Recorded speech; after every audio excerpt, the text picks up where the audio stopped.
नमस्कार, स्वागत आप सभी का हमारे इस खास कार्यक्रम में। मैं हूं अनुराग पुनेठाप के साथ। इतिहास को संजोने की और इतिहास से सबक सीखने की एक पुरानी परंपरा रही है। कहते हैं कि अच्छा इतिहास हमें आगे बढ़ने की प्रेरणा देता है और अगर बुरा इतिहास है तो उसमें गलतियों से सीखने की प्रेरणा मिलती है। लेकिन भारतीय छात्रों को, हम सबको जो इतिहास पढ़ाया गया या जो इतिहास पढ़ाया जा रहा है वो विरूपण वाला इतिहास है। उसमें विकृति है और जानबूझकर उसके साथ छेड़छाड़ करने के साक्ष्य मौजूद हैं। ये कहा जाता है कि अंग्रेजों के द्वारा भारतीयों का इतिहास सही तरीके से न बनाने के पीछे एक सोची समझी रणनीति थी। ऐसे तमाम भारतीय नायकों को भुला दिया गया जिनका इतिहास गौरवशाली रहा। हमको हमेशा बताया गया कि विदेशी आक्रमणकारियों ने अगर भारत पर हमला किया तो यहाँ की टूट, समाज में बिखरन इसकी एक बड़ी वजह थी। ऐसे नायकों को भुला दिया गया और जानबूझकर भुलाया गया जिन्होंने इन आक्रमणकारियों का बड़ी डटकर और बड़ी वीरता के साथ सामना किया। इसके तमाम साक्ष्य मौजूद हैं। लेकिन अब स्थिति बदल रही है और धीमे धीमे ऐसे नायकों के चरित्र अब हमारे सामने आ रहे हैं। आज एक ऐसे ही नायक के बारे में बात करेंगे जिसके बारे में हमने पिछले कुछ दिनों में ही जाना। बहराइच के एक राजा जिनके जो लोक कथाओं में जिंदा रहे, राजा सुहेलदेव, जिनको लेकर केंद्र सरकार और उत्तर प्रदेश की योगी सरकार ने भी कदम उठाया और वहां पर एक स्मारक बनाने का फैसला किया।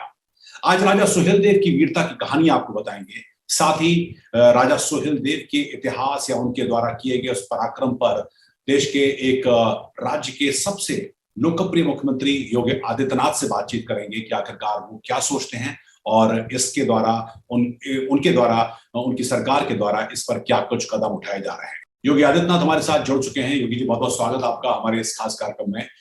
हम आपसे बातचीत करेंगे और आपकी सरकार ने, आपने जो कुछ काम राजा सुहेलदेव की उस गौरवशाली परंपरा, उस इतिहास को आज की युवा पीढ़ी को बताने का जो प्रयास किया है उस पर आपकी राय जानेंगे। लेकिन उससे पहले आगे बढ़े, एक छोटी सी फिल्म हम अपने दर्शकों को दिखाते हैं राजा सुहेलदेव के पराक्रम पर। ये कहानी है भारत के एक ऐसे वीर राजा की, वो राजा जिन्होंने 11वीं शताब्दी में मुस्लिम आक्रमणकारियों को ऐसा मुंहतोड़ जवाब दिया था जिसके बाद लगभग 150 वर्ष तक उन्होंने दोबारा पलट कर देखने की हिम्मत नहीं की।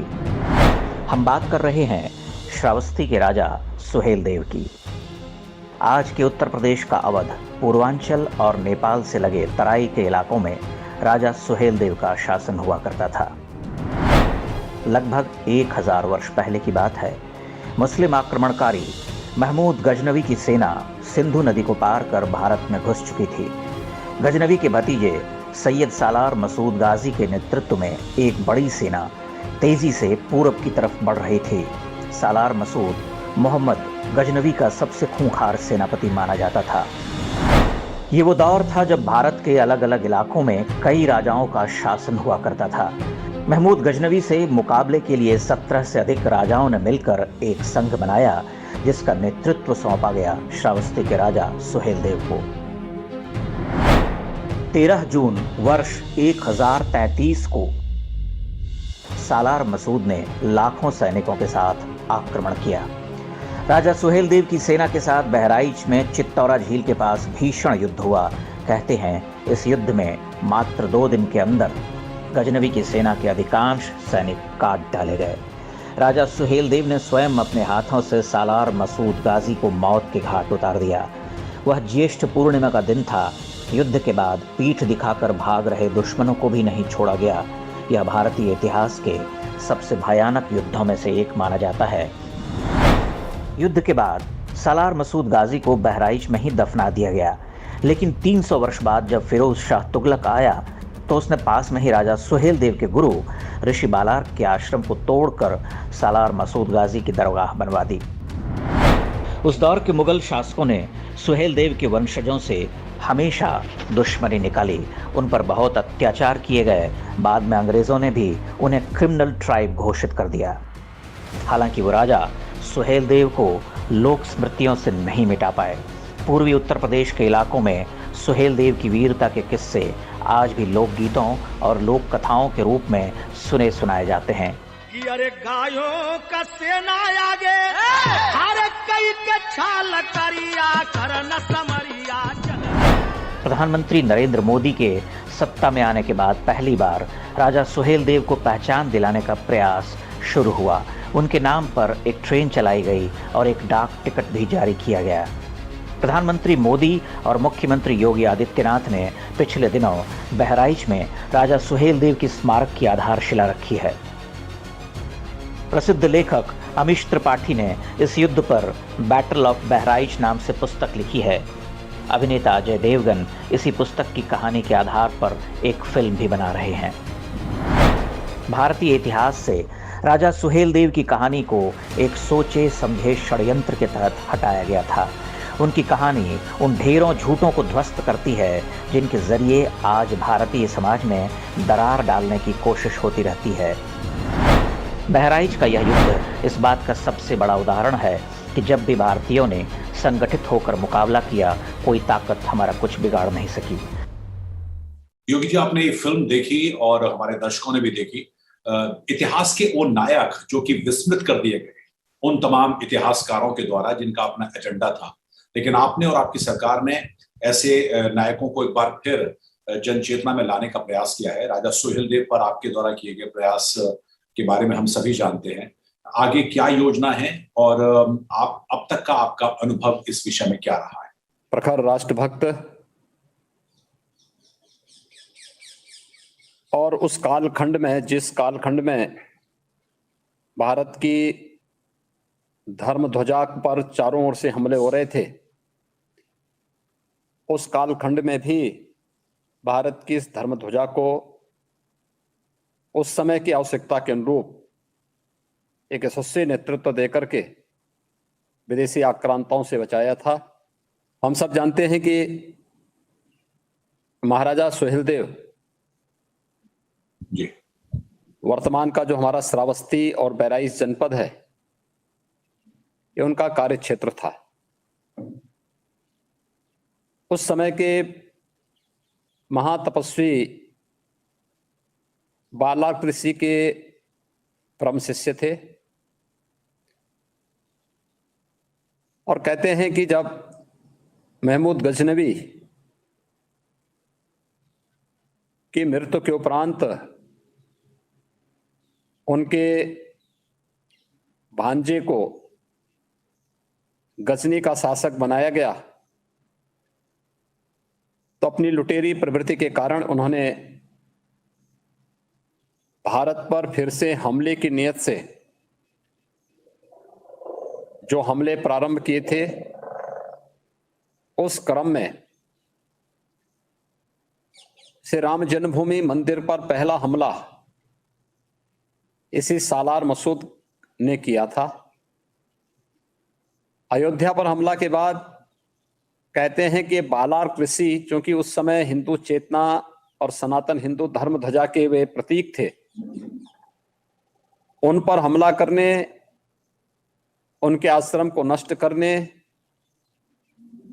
और शक्तिपीठ देवीपाटन मां पाटेश्वरी देवीपाटन मंदिर पर हमला करने की नियत से जब अयोध्या से वह उस ओर बढ़ा था, तो उस दौरान बालार्क ऋषि की प्रेरणा से हिंदू राजाओं के एक समूह ने महाराजा सुहेलदेव के नेतृत्व में इन विदेशी आक्रांताओं का पुरजोर विरोध किया और इनका मुकाबला किया। लगभग 1000 वर्ष पहले की यही तिथि थी जब इतिहास के कालखंड की सबसे बड़ी विजय में से एक, जहां पर विदेशी आक्रांताओं का सफलतापूर्वक मुकाबला करते हुए भारत की धर्म ध्वजा को एक नई ऊंचाइयों तक पहुंचाने का कार्य महाराजा सुहेलदेव के नेतृत्व में उस समय के हिंदू राजाओं ने किया।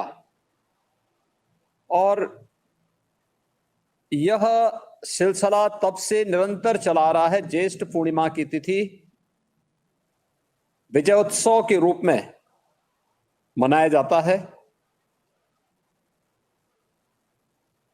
यह अत्यंत दुखद स्थिति है कि बीच के कालखंड में गुलामी की मानसिकता से ग्रसित इतिहासकारों ने महाराज सुहेलदेव के शौर्य और पराक्रम को विस्मृत करने का प्रयास किया। ये अक्सर हुआ है कि जिन भी महापुरुषों ने भारत की स्वाधीनता के लिए, भारत के स्वातंत्र समर में महत्वपूर्ण योगदान किया, उन्हें किसी न किसी रूप में कटघरे में खड़ा करने का प्रयास हुआ है। आप देखते होंगे महाराणा प्रताप के बारे में, छत्रपति शिवाजी महाराज के बारे में, गुरु गोविंद सिंह जी महाराज और गुरु तेग बहादुर जी महाराज के बारे में बहुत सारे कुत्सित इतिहासकारों ने बहुत अनर्गल टिप्पणियां की हैं। वीर सावरकर भारत स्वाधीनता आंदोलन के एक ऐसे अमर सेनानी जिन्हें एक ही जन्म में दो आजीवन कारावास की सजा हुई हो, एक ही जेल में 10 वर्षों तक बंद रहने और उसी जेल में उनका भाई भी बंद हो और 10 वर्षों में भाई से न मिल पा रहा हो, और जब आपस में 10 वर्ष के बाद दोनों की मुलाकात होती है तो अपने भाई को देख करके वीर सावरकर को स्वयं इस बात का एहसास हुआ कि आखिर मेरा भाई यहां कैसे, और कब से 10 वर्ष से एक जेल में रह रहा एक महान क्रांतिकारी जो भारत की स्वाधीनता के लिए न केवल भारत में बल्कि भारत के बाहर रह करके भी, विदेशी भूमि में रह करके भी भारत की स्वाधीनता को लेकर के रणनीति तैयार कर रहा हो, क्रांतिकारियों की एक फौज खड़ी कर रहा हो, उस महान क्रांतिकारी को भी कटघरे में खड़ा करने का प्रयास हुआ। तो स्वाभाविक रूप से एक महान पराक्रमी महाराजा सुहेलदेव कैसे ऐसे वंचित रहते। यही तो महाराज सुहेलदेव के साथ भी हुआ। अनेक प्रकार से प्रयास हुआ कि महाराज सुहेलदेव के बारे में समाज जानकारी न लेने पाए। हर प्रकार के कुत्सित प्रयास हुए। विदेशी जूठन पर पलने वाले वे कथित इतिहासकार इतिहास के उन अपनी काली लेखनी के माध्यम से भले ही तोड़ मरोड़ कर सकते हो, लेकिन लोक कथा, लोक परंपरा और जनश्रुतियां इस बात की हमेशा गवाह रही हैं। लोक परंपरा ने कभी महाराजा सुहेलदेव को नहीं विस्मृत किया। लोक कथा आज भी महाराज सुहेलदेव की अर्चना करता है। पूर्वी उत्तर प्रदेश और खासतौर पर नेपाल की तराई के क्षेत्र में एक एक नागरिक कृतज्ञता ज्ञापित करता है भारत माता के इस महान सपूत महाराजा सुहेलदेव के शौर्य और पराक्रम की इन गाथाओं को लेकर के। और फिर इतिहास में तोड़ मरोड़ किया जा सकता है। ये आपने बड़ा अच्छा कहा कि इतिहासकारों ने, खासकर जो हमारे पुराने इतिहासकार थे जिन्होंने किताबें लिखी, उन्होंने बड़ा ही जानबूझकर और बड़े डेलिब्रेट तौर पर उनको छुपा कर रखा। लेकिन अगर आप ये बात कह रहे हैं तो क्या आगे हम ये उम्मीद करें कि पाठ्यक्रमों में भी राजा सुहेलदेव के बारे में बताए जाने या ऐसे नायकों के बारे में बताए जाने पर सरकार विचार करेगी? अपने काली लेखनी के माध्यम से इतिहास को कलंकित करने का कार्य करने वाले लोग अपने उस साजिशों के लिए कुछ देर तक हो सकता है सफल हो सकते हो, लेकिन भूगोल कोई वे नहीं बदल सकते। चित्तौड़ा का वह स्थान आज भी मौजूद है जहां पर लोग समाज ने महाराजा सुहेलदेव के शौर्य और पराक्रम के स्मारक को अपने मनोमस्तिष्क में धारण करते थे। विगत 1000 वर्षों से उस परंपरा को अपने साथ जोड़ करके और उसे लोक आराधना का केंद्र बिंदु बनाया। लोक आराधना के उसी केंद्र बिंदु को ध्यान में रख करके आदरणीय प्रधानमंत्री जी की प्रेरणा से हमारी सरकार ने इसी वर्ष वसंत पंचमी से चित्तौड़ा नामक स्थान पर महाराजा सुहेलदेव के भव्य स्मारक, म्यूजियम, उनकी भव्य प्रतिमा आदि के निर्माण की कार्रवाई को आगे बढ़ाते हुए इस कार्य का शुभारंभ किया। यह कार्य युद्ध स्तर पर चल रहा है और हम सबका मानना है प्रतिवर्ष हजारों की संख्या में चित्तौड़ा नामक झील में, चित्तौड़ा के स्थान में जो झील बनी है, उस झील में प्रतिवर्ष हजारों की संख्या में श्रद्धालुजन आज भी आते हैं और आकर के अपनी श्रद्धा को व्यक्त करते हैं। वहां आकर के बड़ी श्रद्धा के साथ, बड़े सम्मान के साथ महाराजा सुहेलदेव को स्मरण करते हैं। अपनी लोक परंपरा और लोक गाथा के अनुरूप इस आयोजन को संपन्न करते हैं और विजयोत्सव के कार्यक्रम को भी आगे बढ़ाने का कार्य करते हैं। महाराजा सुहेलदेव का शौर्य और पराक्रम उस कालखंड का एक प्रेरणादायक क्षण बना और केवल ये पूर्वी उत्तर प्रदेश में नहीं, भारत के अंदर विदेशी आक्रांता 150 वर्षों तक हमला करने का दुस्साहस नहीं कर पाया। आपने देखा होगा उसके बाद के कालखंड को कि एक लंबे समय तक जो एक सिलसिला हुआ था 8वीं शताब्दी से भारत पर विदेशी हमला करने का, इसके बाद वह सिलसिला थमा था। अगर हम लोगों ने और भारतीय समाज ने महाराजा सुहेलदेव के शौर्य और पराक्रम को ध्यान में रख करके उस समय की एकता का एहसास कराया होता तो संभवतः आने वाले समय में जो हमले भारत पर होते गए, आपसी विभाजन के कारण मुट्ठी भर आक्रांता भारत के अंदर जो सफल होते गए, ये संभवतः सफल नहीं हो पाते।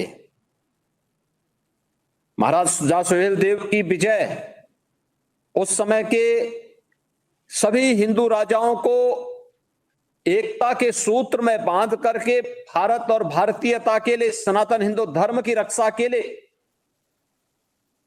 जिस एकता का प्रदर्शन उस समय उन्होंने किया था, उसी की परिणति इस विजय के रूप में थी। कहते हैं कि लगभग 3 लाख की सेना लेकर के सालार मसूद गाजी आया था। जगह जगह हिंदू धर्मस्थलों को नष्ट करते हुए, हिंदू आस्था के केंद्रों को ध्वस्त करते हुए, हिंदू बहन बेटियों की इज्जत के साथ खिलवाड़ करते हुए, राजे रजवाड़ों को रौंदते हुए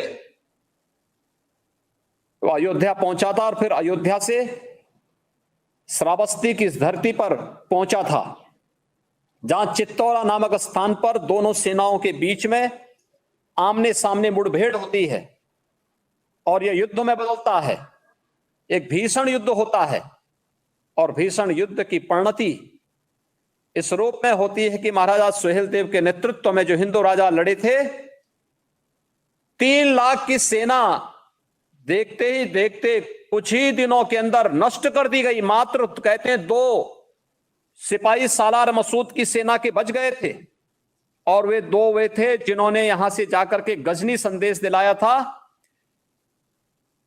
कि बादशाह का वध हो गया है। इसके बाद गजनी साम्राज्य को कभी भी भारत पर हमला करने का दुस्साहस नहीं हो पाया था। अन्यथा हम सब जानते हैं कि इससे पहले मोहम्मद गजनवी लगभग 17-18 बार भारत पर हमला कर चुका था। सोमनाथ के मंदिर को तोड़ने का दुस्साहस भी इसी विदेशी दुर्दांत आक्रांता ने किया था। श्री राम जन्मभूमि पर पहला हमला भी मोहम्मद गजनवी के भांजे इसी सालार मसूद गाजी ने किया था। लेकिन जब भारत का शौर्य बोलता है, पराक्रम अपने पराभव पर होता है, तो दुनिया की बड़ी से बड़ी ताकतें उनके सामने रेंगती भी दिखाई देती हैं, रीढ़ विहीन दिखाई देती हैं। और यही स्थिति श्रावस्ती के, उस समय के श्रावस्ती के चित्तौड़ा नामक स्थान पर भी देखने को मिला था। यह शौर्य और पराक्रम न केवल 1000 वर्ष पूर्व भारत के यश और कीर्ति को दिग्दिगंत तक पहुंचाने के लिए था, बल्कि आज भी हम सबके लिए प्रेरणादायी है।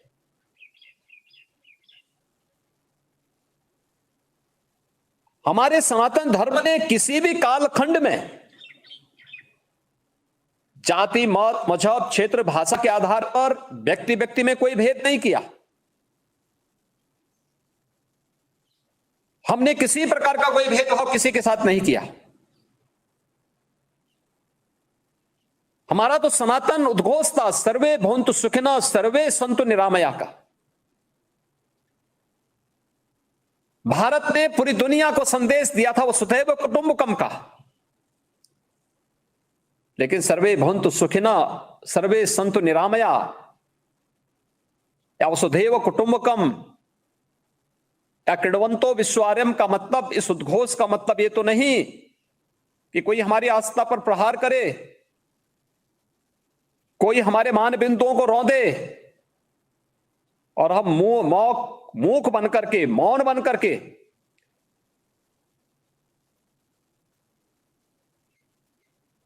उस कथित धर्मनिरपेक्षता का आडंबर ओढ़े हुए रीढ़ विहीन बन करके मूक दर्शक बने रहे, ये कभी नहीं हो सकता। और कोई भी स्वाभिमानी समाज इस प्रकार की स्थिति को स्वीकार नहीं कर सकता, उसे करना भी नहीं चाहिए। महाराजा सुहेलदेव ने उस कालखंड के सबसे बड़े शौर्य पराक्रम का परिचय दिया, जो भारत के इतिहास के स्वर्णाक्षरों में जिन्हें स्थान मिलना चाहिए था। दुर्भाग्य से कुटिल इतिहासकारों की साजिश का परिणाम है कि महाराजा सुहेलदेव को वह स्थान नहीं मिल पाया। लेकिन लोक समाज ने लोक परंपरा और लोक गाथा के साथ उन्हें पूछ करके उन्हें हमेशा एक जीवंतता दी, और आज उसी जीवंतता का परिणाम है कि चित्तौड़ा नामक स्थान पर आदरणीय प्रधानमंत्री जी की प्रेरणा से एक भव्य स्मारक का निर्माण हो रहा है। यह भव्य स्मारक महाराजा सुहेलदेव के साथ साथ उन सभी हिंदू राजाओं के शौर्य और गाथाओं का उद्घोष अनंत काल तक करता हुआ दिखाई देगा। वहां के युवाओं को, वहां के नागरिकों को सदैव प्रेरणा प्रदान करेगा और देश और समाज के खिलाफ होने वाले उन सभी षड्यंत्रों के प्रति जागरूक भी करता रहेगा, जो निरंतर किसी न किसी रूप में आज भी हमारे इर्द गिर्द घूमता हुआ दिखाई देता है। इन सब के प्रति हमें जागरूक होना पड़ेगा। ज्येष्ठ पूर्णिमा की तिथि महाराजा सुहेलदेव का विजयोत्सव मात्र नहीं, 11वीं शताब्दी का भारत के विजयोत्सव का पर्व है। और भारत के इस विजयोत्सव पर्व पर प्रत्येक भारतीय को गौरव की अनुभूति करनी चाहिए। महाराजा सुहेलदेव का पुण्य स्मरण बार बार करना चाहिए। उनके प्रति, उनके शौर्य और पराक्रम के प्रति हमें नमन करना चाहिए और हम सबका प्रण होना चाहिए कि भारत की धरती को कुत्सित मनसा के साथ नष्ट करने, अपवित्र करने के उद्देश्य से आने वाले किसी भी आक्रांता के साथ हमारा भी व्यवहार वही होना चाहिए जो महाराजा सुहेलदेव का सालार मसूद गाजी के साथ था। मैं आज के इस अवसर पर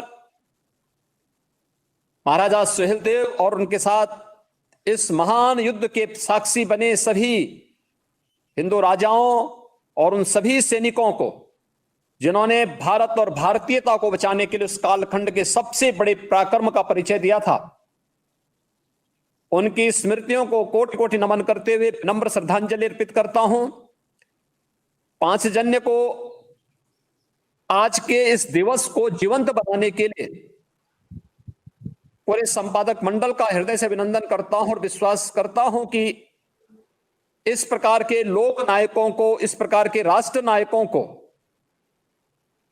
जो देश के अंदर अलग अलग क्षेत्रों में किसी न किसी रूप में आज भी प्रेरणा के स्रोत हैं, उनका स्मरण करते हुए हम आने वाली पीढ़ी को उनके बारे में अवश्य बताएंगे।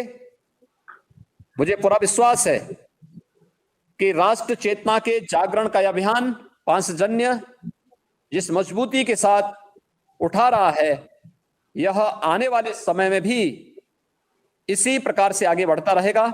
इस पूरे अभियान के प्रति मेरी शुभकामनाएं हैं। धन्यवाद। जय हिंद। जी हाँ, बिल्कुल सही कहा आपने कि एक परंपरा इस तरह की विकसित की गई स्वतंत्रता के बावजूद भी कि भारत का एक सही इतिहास लोगों के सामने ना आए।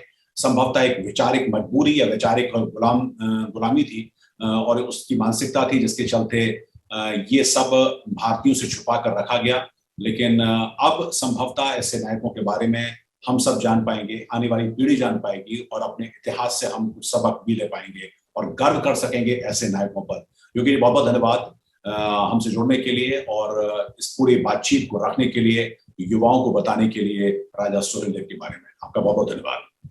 तो ये थे योगी आदित्यनाथ, उत्तर प्रदेश के मुख्यमंत्री, जिनके सरकार के द्वारा उठाए गए कदम के चलते अब राजा सुहेलदेव का स्मारक वहां पर मौजूद है और साथ ही अब आने वाली पीढ़ियां इस वीर राजा, इस वीर शासक के बारे में न सिर्फ जान पाएंगी बल्कि प्रेरणा भी पाती रहेंगी। हमारे इस खास कार्यक्रम में इतना ही। हमको दीजिए इजाजत। नमस्कार।